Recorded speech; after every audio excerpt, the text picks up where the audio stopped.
તમે કહેવત સાંભળી હશે, પ્રથમ ક્રાસે મક્ષિકા। અમે આપણે ગાંધીનગરના દ્રશ્યો તો બતાવ્યા, હવે જરા અમદાવાદની વાત કરી લઈએ કે અમદાવાદ માટે આવું કેમ કહેવું પડી રહ્યું છે પ્રથમ ક્રાસે મક્ષિકા। વરસાદ વરસ્યો ગઈકાલે નોંધપાત્ર, અને તેમાં જે હાલ અમદાવાદીઓના થયા છે તે અમારે આપને બતાવવા છે। આમ તો અમદાવાદ મેટ્રો સિટી છે, પણ આ મેટ્રો સિટી અમદાવાદના શેલાની એક ઘટના આપને બતાવી દે।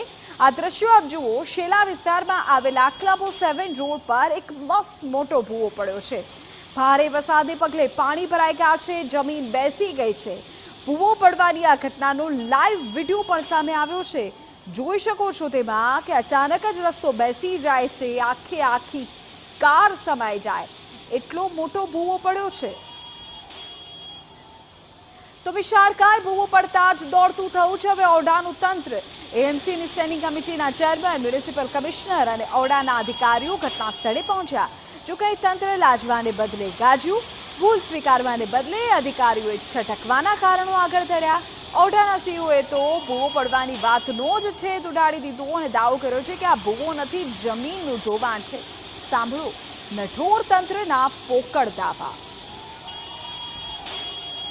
ભૂવો પડવાના કારણમાં ભૂવો નથી, આ સેટલમેન્ટ છે એવું કહી શકાય, કારણ કે હજી કામગીરી ચાલુ છે, નંબર 1। નંબર 2 કે આ આપણે જે છે એ ઓપન એક્સકેવેશનથી એટલા માટે નથી કર્યું કે હું જો 5.5 મીટરનું ઓપન એક્સકેવેશન કરવા જાઉં તો આજુબાજુના સ્લોપ, આજુબાજુની દુકાનો અને બધી વસ્તુઓને ખૂબ જ તકલીફ પડે, એટલા માટે અમે લોકોએ ડિસિઝન લઈ અને પુશિંગથી કરીને કરેલું છે।